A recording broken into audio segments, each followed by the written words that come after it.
India global crisis की तरफ जा सकता है अगर हमने प्राइम मिनिस्टर मोदी की इन बातों को नहीं माना।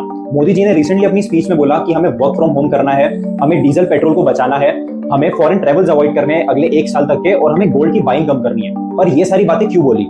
ये सारी चीजों का रिलेशन है इंडिया के फॉरेन एक्सचेंज रिजर्व से। अब फॉरेन एक्सचेंज रिजर्व क्या होता है? हमारा फॉरेक्स रिजर्व जो है वो एक ऐसा वॉलेट है जहां पे इंडिया स्टोर करता है सारी फॉरेन करेंसीज और मेजरली डॉलर। तो क्या होता है, जब भी हम कुछ भी फॉरेन की चीज इंपोर्ट करते हैं तो उसके लिए हमें पैसा देना पड़ता है, और पैसा देना पड़ता है हमें फॉरेन करेंसी में, और मेजरली आपको भी पता हो कि वो एक्सचेंज होता है डॉलर के अंदर। तो हम कुछ भी डिफेंस या ऑयल या कुछ भी इंपोर्ट करेंगे तो हमें उसके बदले देना पड़ेगा डॉलर।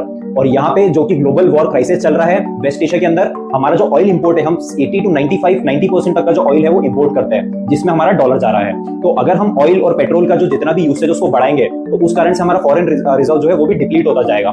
फॉरेन रिजर्व अगर डिप्लीट होगा तो उसका पूरा असर पड़ेगा हमारे रूपी के वीकनिंग पे।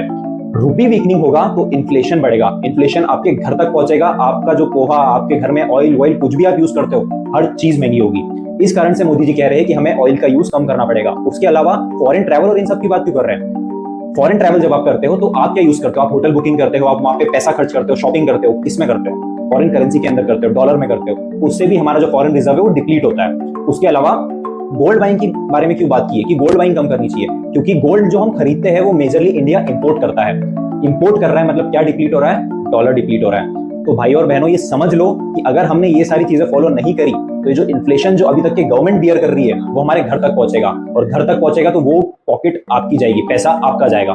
तो समझ लीजिए, बाकी आपकी इच्छा। जय हिंद, जय भारत। इंडिया ग्लोबल क्राइसिस की तरफ जा सकता है